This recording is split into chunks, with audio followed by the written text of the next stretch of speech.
BRS party పనైపోయిందని సొంత party నేతలే ప్రచారం చేయడంపై ఫైర్ అయ్యారు గులాబీ బాస్. మాజీ సీఎం కేసీఆర్ తెలంగాణ భవన్లో విస్తృత స్థాయి సమావేశంలో పాల్గొన్న కేసీఆర్ పార్టీ నేతలకు పార్టీ పటిష్టతపై దిశానిర్దేశం చేశారు. ఎంపీ ఎన్నికల్లో ఓటమి చెందగానే పార్టీ పనైపోయిందని గులాబీ నేతలే ప్రచారం చేశారని, ఇది కరెక్ట్ కాదని సీరియస్ అయ్యారు. ఈ ప్రచారం వల్లే 10 మంది ఎమ్మెల్యేలు నిరాశతో పార్టీ వీడారని చెప్పారు. స్థానిక సంస్థల ఎన్నికల్లో పార్టీ కోసం కష్టపడాలని సూచించారు. పార్టీ సిల్వర్ జూబ్లీని ఘనంగా నిర్వహించాలని, ఏప్రిల్ 27న భారీ బహిరంగ సభ నిర్వహిస్తామని కేసీఆర్ ప్రకటించారు. పార్టీ కమిటీలను వేయాలని నిర్ణయించిన కేసీఆర్ కమిటీలకు ఇన్ఛార్జిగా హరీష్ రావుకు బాధ్యతలు అప్పగించారు.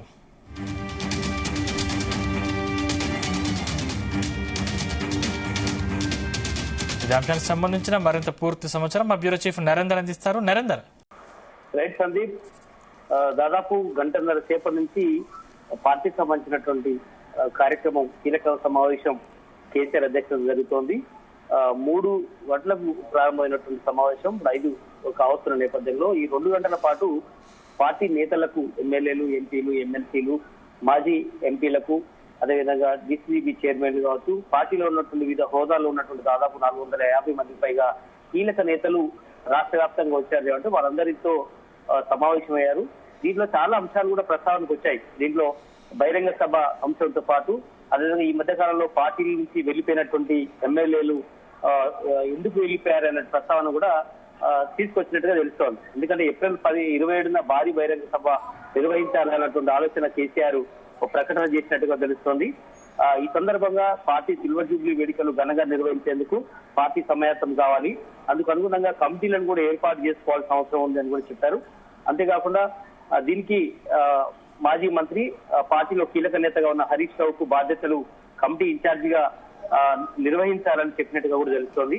అదే సమయంలో పార్టీ నేతలపై కొంతమంది మీద కూడా సీరియస్ అయినట్టు కూడా తెలుస్తోంది. ఎందుకంటే కొంతమంది లోక్సభ ఎన్నికల్లో ఓటమి చెందిన తర్వాత వెంటనే పార్టీ పని అయిపోయింది అన్నటువంటి గ్లోబల్ ప్రచారం చేసిన నేపథ్యంలోనే కొంతమంది ఎమ్మెల్యేలు ఆ విషయం తెలుసుకొని వెళ్లిపోయారు అన్నటువంటి విషయాన్ని కేసీఆర్ ఎమ్మెల్యేలకు కావచ్చు, అదేవిధంగా కొంతమంది ఎంపీలు ఎవరైతే ఉన్నారో కీలక జిల్లా నేతలకు చెప్పినట్టు తెలుస్తోంది. కనుక ఇదే విషయంతో పాటు సంస్థాగతంగా పార్టీని ఏ రకంగా డెవలప్ చేయాలనేటువంటి అంశం మీద కూడా ఆయన దిశానిర్దేశం చేస్తున్నారు. పార్టీలో త్వరలోనే కమిటీలను కూడా ఏర్పాటు చేసుకొని గ్రామ స్థాయి కమిటీలు, అదేవిధంగా మండల స్థాయి, జిల్లా స్థాయి, రాష్ట్ర స్థాయి కమిటీలను ఏర్పాటు చేసుకోవడం, మహిళా విభాగం కావచ్చు, అదేవిధంగా వివిధ రకాల డిపార్ట్మెంట్లకు సంబంధించి కూడా ఏర్పాటు చేసుకోవాల్సిన అవసరం ఉందని కూడా చెప్పినట్టుగా తెలుస్తుంది. ఇట్లా చాలా అంశాల మీద కూడా కేసీఆర్ పార్టీ శ్రేణులకు దిశానిర్దేశం చేస్తున్నారు. భవిష్యత్తులో మనం చేయాల్సినటువంటి ఉద్యమాలు ఏంటి, వచ్చే 3.5 సంవత్సరాల పాటు పార్టీలో ఎలాంటి ఉద్యమాలు, ఎలాంటి కార్యాచరణ తీసుకోబోతున్నారు అనే అంశం మీద కూడా కేసీఆర్ వాళ్ళని అడిగి తెలుస్తున్నారు. ముందుగా రాజ్యసభ మెంబర్లతో, దాని తర్వాత మాజీ ఎంపీలు, ఎమ్మెల్యేలు, ఎమ్మెల్సీలతో, మాజీ కార్పొరేషన్ చైర్మన్లు, జిల్లా అధ్యక్షులు, మీ కార్యాచరణ ఏ రకంగా ఉంది, గతంలో ఈ 14 నెలల నుంచి మీరు కాంగ్రెస్ ప్రభుత్వం అవలంబించినటువంటి విధానాల మీద ఏమేమి పోరాటాలు చేశారని కూడా తెలుసుకున్నట్టుగా తెలిసారు. ముందుగా కేసీఆర్ మాట్లాడారు, దాదాపు అరగంట సేపు మాట్లాడిగా తెలుస్తుంది. అరగంట మాట్లాడిన తర్వాత ఒక్కొక్క నుంచి ఫీడ్బ్యాక్ తెలుసుకునే ప్రయత్నం చేశారు. దీంట్లో అన్ని అంశాలు కూడా దీంట్లో చర్చకు వచ్చినట్టుగా కూడా తెలుస్తోంది. ఇందులో ప్రధానమైనటువంటి కమిటీలు వేసుకోవడం, 25 ఏళ్లు అడుగుపెట్టబోతున్న నేపథ్యంలో పార్టీ బహిరంగ సభ పెద్ద ఎత్తున ఏర్పాటు చేయాల్సిన అవసరం ఉంది. అది ఎక్కడ ఏర్పాటు చేయాలి, హైదరాబాద్, వరంగల్ లేదా మరో చోట అనేది కూడా ప్రస్తావన తీసుకొచ్చినట్టుగా తెలుస్తుంది. ఇట్లా అన్ని అంశాల మీద కూడా ఆయన మాట్లాడారు. ప్రధానంగా ఈ మధ్యకాలంలో పార్టీ నుంచి వెళ్లిపోయినటువంటి నేతల ప్రవర్తన కావచ్చు, ఫిరాయింపుల అంశం కావచ్చు, అదేవిధంగా రాష్ట్రంలో జరుగుతున్నటువంటి 6 గ్యారెంటీ ఇచ్చే విషయాల్లో ఎందుకు దొంగతనం ఉంది, రైతు బంధుని తీసేసి రైతు భరోసా తీసుకొచ్చారు, ఆ రైతు భరోసా కూడా సరిగా ఇవ్వని పరిస్థితి, ఇచ్చినటువంటి హామీలు కూడా పూర్తిగా అమలు కానటువంటి అంశం, అదేవిధంగా రైతు సంబంధించినటువంటి ఏదైతే ఉన్నాయో రైతు రుణమాఫీకి సంబంధించినటువంటి విషయంలో చాలా మంది కాలేదు, వాటి మీద కూడా కొంత అసంతృప్తిని వ్యక్తం చేసినటువంటి కేసీఆర్ ఖచ్చితంగా వీటన్నిటి మీద పోరాటం చేయాల్సిన అవసరం ఉందని కూడా చెప్పే ప్రయత్నం అయితే చేశారు.